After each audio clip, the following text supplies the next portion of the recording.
hembuskan rasa tidak percaya pada raja. Sementara itu, adu domba Brahma dengan Aragani, dan pecah belah semua petinggi keraton. Soal mengacau dan menggegerkan rakyat Madangkara, itu urusanku. Melanjutkan cerita pada episode sebelumnya, di mana pada episode itu muncul musuh baru yang akan membuat Brahma dan panglimanya kerepotan. Kelompok tersebut merupakan para keturunan orang-orang Kuntala yang pernah menjajah Madangkara. Bagi kalian yang belum nonton pada episode ini, silahkan klik link di atas atau cek link pada deskripsi di video kali ini.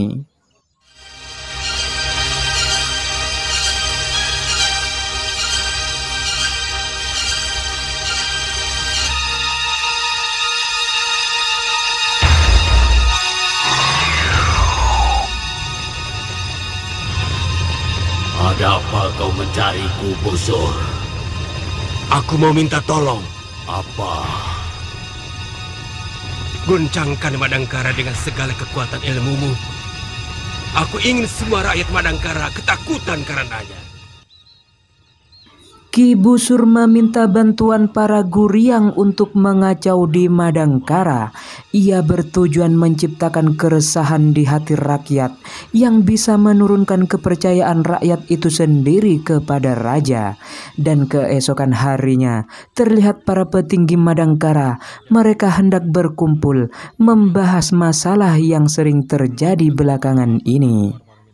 Apakah kalian tahu tentang sekretari yang baru dibuka itu? Ya. Saya dengar, banyak petinggi Madangkara yang datang ke sana. Ini gejala apa lagi? Apa lagi? Ya merusak. Rupanya semua lapisan mau dihancurkan dengan minuman keras. Sementara pembesar-pembesar negara disuguhi dengan wanita-wanita cantik. Dari mana kamu tahu?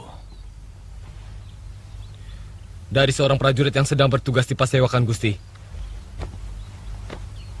Aku tidak habis mengerti.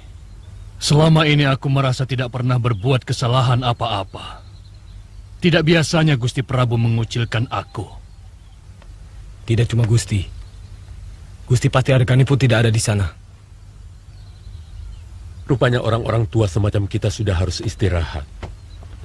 Gusti Prabu, kelihatan lebih suka bekerja sama dengan pejabat-pejabat yang sebaya dengannya. Saya tidak mengira Gusti Prabu sudah melupakan teman-teman seperjuangannya. Kalau saya sendiri yang diperlakukan seperti ini, barangkali masih pantas. Tapi kalau Kakang, ini benar-benar sudah keterlaluan. Aku tidak pernah mengungkit jasa. Aku cukup bahagia. Cita-cita rakyat Madangkara untuk kembali memiliki negara sudah tercapai. Aragani adalah orang yang sangat bijak. Sebagai seorang kesatria sejati, Aragani pun jauh dari kata pamrih. Saya tahu sendiri, Kakang. Kamasuta, Ringkin, dan Indra Kumala telah menyusun komplotan untuk menyingkirkan kita. Aku tidak mau menuduh mereka, tapi memang aku juga merasakan. Ada saat-saat mengambil keputusan penting, malah aku tidak diikut sertakan. Tapi tidak apa-apa. Mungkin mereka ingin meringankan bebanku. Kita ini sudah tua, Ranggatal. Tapi seharusnya Gusti Prabu berpikir lebih arif, Kakang. Kakang bukan sekedar orang bawahan, tapi kakak seperguruan. Bahkan sudah seperti orang tua Gusti Prabu sendiri. Jangan mengusik kemarahanku, Rangga. Kakang berhak marah. Karena ini memang suatu kenyataan.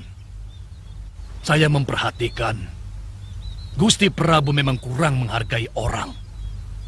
Saya ikut merasa perih, Kakang, ketika beliau menolak Cinta Lasmini. Cukup, Rangga! Jangan mengusik itu lagi. Itu pertanda bahwa Gusti Prabu tidak mempunyai sedikit pun rasa terima kasih kepada Kakang yang justru telah mengantarnya ke jenjang keperabuan. Ranggatal sengaja mengompori Patih Aragani karena dia tahu posisinya di Madangkara sedang terancam semenjak permainannya dengan tempat hiburan malam terendus oleh petinggi Madangkara. Sialnya, percakapan yang sangat berbahaya itu juga didengar oleh Lasmini. Kita harus berlaku sangat bijaksana kalau hendak menegur mereka. Paman Ranggatal, bagaimanapun juga sangat berjasa pada negara. Hiburan yang paling baik bagi seorang pejabat dan petinggi adalah kalau mereka berhasil melaksanakan tugas, berhasil membahagiakan rakyatnya. Petinggi yang gemar mencari kegembiraan pada tempat-tempat hiburan, biasanya kepekaan mereka melihat nasib rakyat kecil menjadi tumpul. Dan kalau itu berlangsung lama, maka dia akan menjadi petinggi yang lupa diri. Ampun Gusti Prabu. Gusti Patih Aragani, mohon menghadap. Persilahkan masuk. Daulat tuanku. Patih Aragani mendatangi pertemuan di Kedaton tanpa undangan. Prabu Brahma Kumbara sudah berfirasat bahwa akan ada persoalan baru di Madangkara karena kejadian ini. Silakan Paman Patih. Paman terharu mendengar sapaan Gusti kepada hamba sebagai Paman Patih. Artinya hamba masih diakui sebagai patih. Sebab sudah lama Paman seperti terkucil dari keraton. Paman merasa tiba-tiba menjadi seorang tua yang sudah tidak punya daya apa-apa. Maaf Paman, kalau kebijaksanaan saya menyinggung hati Paman. Tapi sebenarnya semua itu saya lakukan untuk meringankan beban Paman. Paman akan lebih senang kalau dipensiunkan saja. Sudah lelah Paman berjuang sedari muda. Rasanya memang sudah waktunya Paman istirahat. Paman akan beternak ayam aduan. Dan ya, supaya pikiran lebih tenang dan hati lebih ayem. Tidak ada istilah istirahat bagi seorang pejuang, Paman. Sebab kalau kami semua membentur persoalan dan tidak mampu memecahkannya, maka tidak ada tempat lain bagi kami untuk bertanya, kecuali pada Paman. Terima kasih Nanda Prabu. Semoga benar-benar Paman masih dibutuhkan. Sebagaimana Paman benar-benar mencintai negeri ini.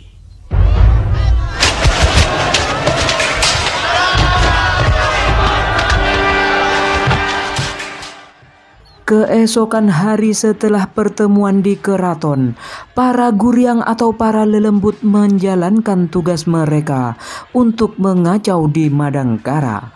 Banyak rumah penduduk ambruk dan korban berjatuhan di mana-mana.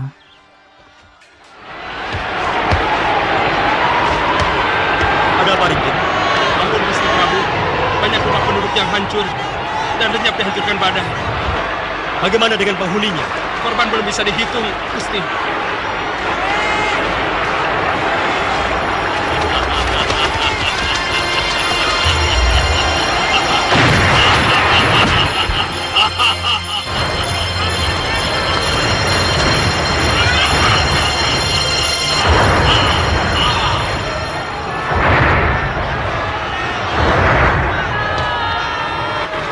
Ampun Gusti Panglima. Hamba melihat orang tua yang beracuni sungai, yang menyuruh para guryang itu. Kamu yakin ini semua perbuatan guryang? Benar, Gusti Prabu. Mereka akan meratakan Madangkara dengan tanah. Kurang ajar, mereka sudah berani. Aku harus menghubungi Eyang Astagina, karena beliaulah yang mampu menghadapi guryang-guryang itu. Maka tidak terlalu lama, Gusti Prabu. Mungkin mereka sudah memporak-porandakan seluruh bangunan di Madangkara sebelum Gusti sampai ke Gua Pantai Selatan. Tidak ada jalan lain. Ampun Gusti Prabu. Maaf Gusti Panglima. Kalau diperkenankan, hamba mau mencoba untuk merintangi para guryang itu. Kau sanggup? Hamba akan mencobanya, Gusti. Lakukan. Pangkatmu akan kunaikkan kalau kau berhasil menaklukkan mereka. Hamba, Gusti.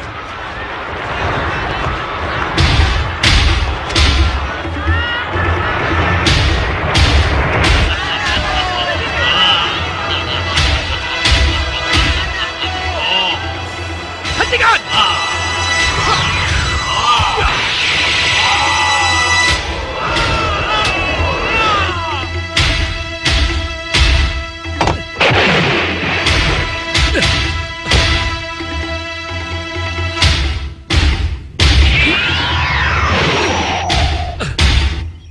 Adi, kenapa? Apa yang telah terjadi? Kesaktian Pranaka tidak sebanding dengan kesaktian para Guryang. Hanya satu kali serang, Pranaka tumbang. Beruntung, Pranaka jatuh ke air dan ditemukan oleh kakak seperguruannya. Setelah diobati, Pranaka diajak oleh kakak seperguruannya itu untuk membalas kekalahannya. Walaupun Pranaka sempat ragu, ternyata kakak seperguruannya itu sangat sakti mandraguna. Dia memiliki pusaka Jala Sutra dan tak membutuhkan waktu lama untuknya menumbangkan para Guryang. Adi, Jala Sutra! Baik, Kakak.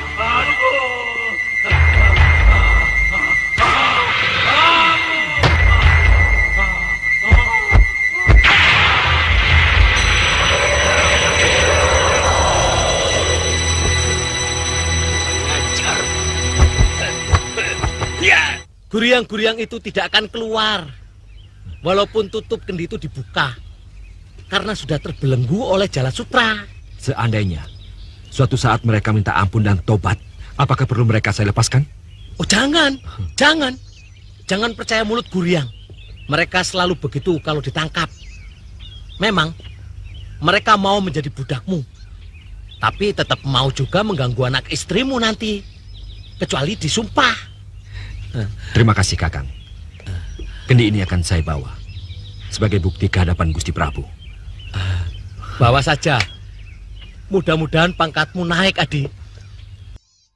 Ketika Pranaka hendak menyerahkan para Guryang itu pada Gusti Prabu, di waktu yang bersamaan, para penduduk berpendapat bahwa kejadian semalam adalah murka Sang Pencipta kepada Raja, karena banyak petingginya gemar mabuk-mabukan dan pergi ke tempat hiburan malam. Bahkan sesepuh seperti Ranggatal memelihara penari cantik sebagai selir gelapnya. Tidak ada kaitan apa-apa dengan sikap Gusti Prabu kepadaku. Badai ini hanya merupakan gejala alam biasa. Sebab Dewata akan menjatuhkan kutuk kalau kita semua sudah sangat menyalahi segala aturan agama. Tapi nyatanya, hujan angin sari semalam itu benar-benar seperti kutukan yang mengerikan, Kanda. Saya baru beberapa minggu di sini, tapi saya sudah merasakan ada yang berbeda dari keadaan ketika awal pemerintahan Prabu Brahma Kumbara. Saya melihat baik rakyat maupun pejabat Madangkara sekarang sudah kehilangan rasa prihatin, rasa pengabdian kepada negara. Seolah-olah mereka semua berhak untuk menikmati kesenangan dan kepuasan dari negara yang merasa telah mereka rebut dengan tangan mereka sendiri. Dalam situasi seperti ini, Gusti Patih tidak diundang ke keraton, padahal ada pasewakan mendadak. Mulutmu itu berbahaya, Rangin. Kalau didengar telik sandi keraton, kau bisa ditangkap dengan tuduhan mengadu domba aku dengan petinggi-petinggi yang lain. Hamba pasrah saja, Gusti. Memang kenyataannya seperti itu. Mohon dijawab dengan jujur, Gusti. Apakah Gusti Patih diundang ke keraton? Tutup mulutmu, Rangin. Rangin semakin kuat mengipasi Araggani yang terlihat sedikit demi sedikit mulai terpancing oleh hasutan kelompok dari Karti ini. Hamba berhasil menangkap 2 Guryang yang telah mengacau Madangkara. Terserah kepada Gusti Prabu untuk menghukumnya.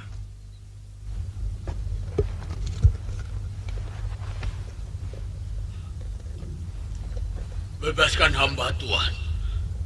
Bebaskan hamba. Hamba bersedia menjadi budak Tuan selamanya. Kalian akan kubebaskan. Tapi katakan dulu, mengapa kalian merusak negeriku? Kami disuruh. Oleh siapa? Ki Busur dari Ciujung. Ciujung. Itu daerah pemberontak Kuntala, Gusti Prabu. Pengikut Mangkubumi Rangkamali.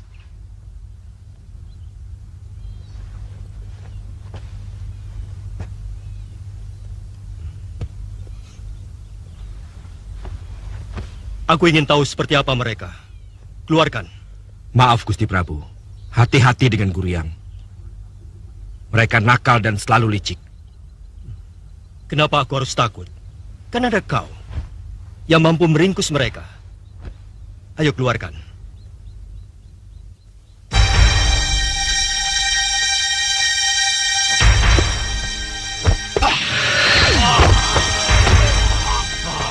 Bebaskan hamba. Bebaskan hamba. Kau tahu apa hukuman seorang Guryang yang ditaklukkan oleh manusia? Akan dibuang ke tengah laut. Kau akan kubebaskan. Kalau mau, bersumpah setia kepadaku. Hamba bersedia, Tuan. Baik. Kalau kau berani menyalahi sumpah, abdiku dengan mudah akan kembali menangkapmu. Silakan sumpah kami, Tuan. Bagus. Tundukkan kepala kalian. Dan bentuklah sembah.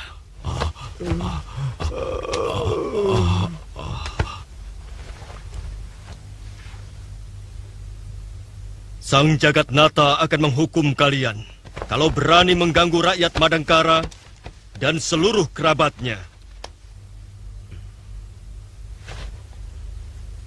Sebagai budakku, kalian semua akan kutugaskan untuk menjaga Madangkara dari gangguan bencana di 4 penjuru. Para Guryang kini menjadi budak Sang Prabu yang akan setia sampai mati menjalankan tugasnya. Lalu Sang Prabu menepati janjinya. Ia mengangkat Pranaka menjadi seorang senopati muda yang membawahi seluruh Bayangkari Raja. Dan di sisi lain, di tempat Ki Busur, ia ketakutan jika Brahma dan senopatinya datang untuk meringkusnya. Sehingga Ki Busur memilih untuk pergi menjauh dari rumahnya. Lalu di sisi lain terlihat Kamasuta dan Indrakumala. Mereka mendatangi rumah Ranggatal menyampaikan perintah Sang Prabu Brahmakumbara. Ada apa, Senopati? Sudah 3 hari Gusti Prabu mencari paman. Ini ada surat untuk paman.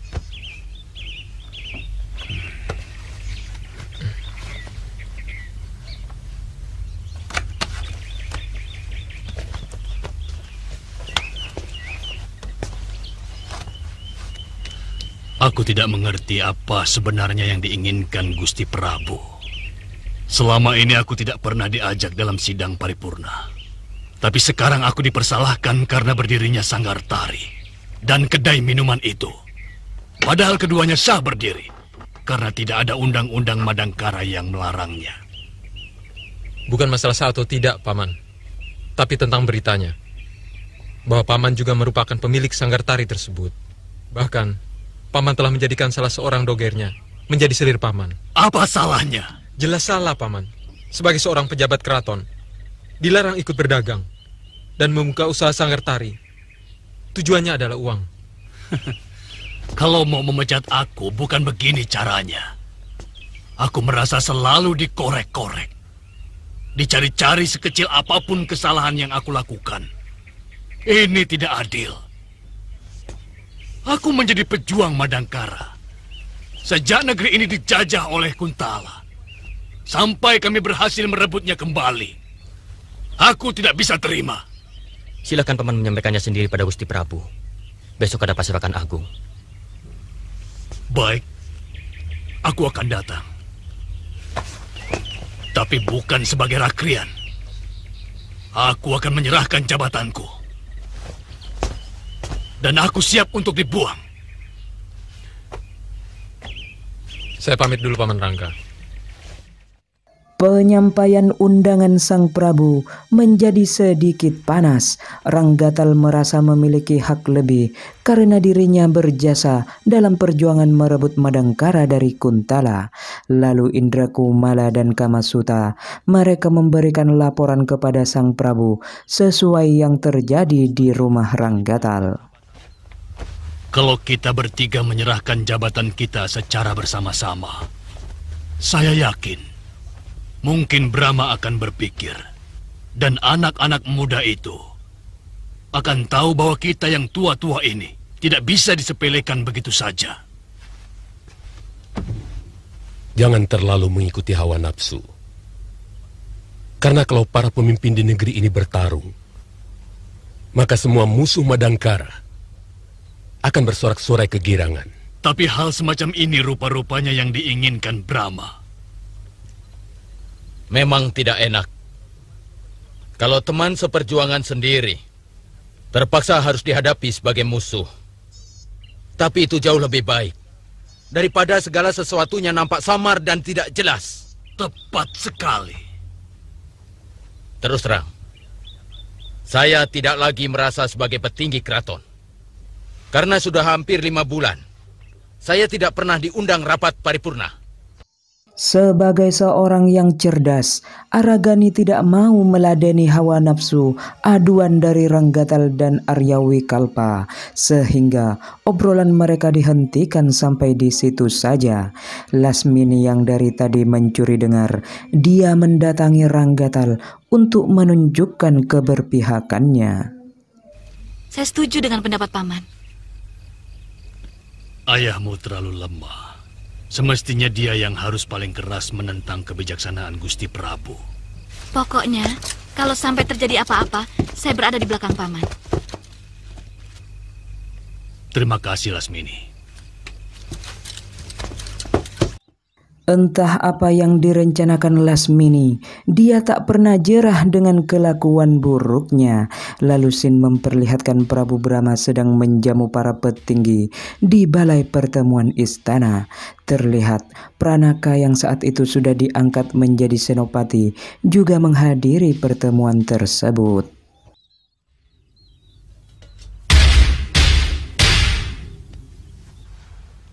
Jangan, Gusti Prabu. Minuman itu mengandung racun.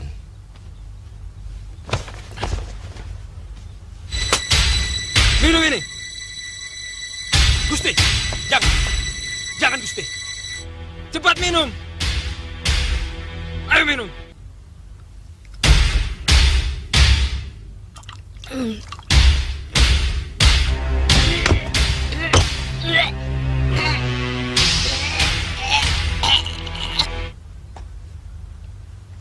Maaf Kakang Senopati.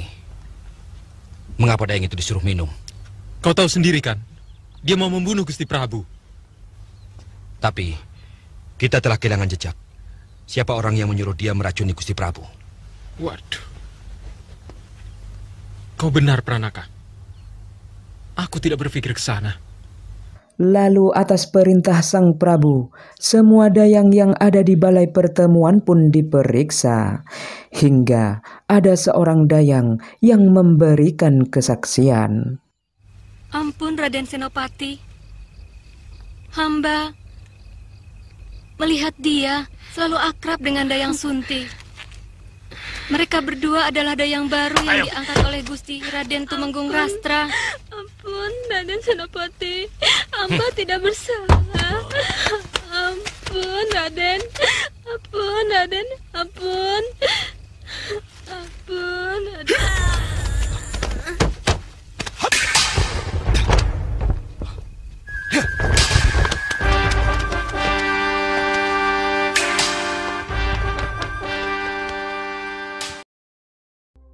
Dan bersambung, nantikan terus kelanjutan cerita Singgasana Brahma Kumbara hanya di channel kesayangan kalian, Herman Studio. Jangan lupa like, share dan juga subscribe. Sampai jumpa di video selanjutnya. Salam Herman Studio.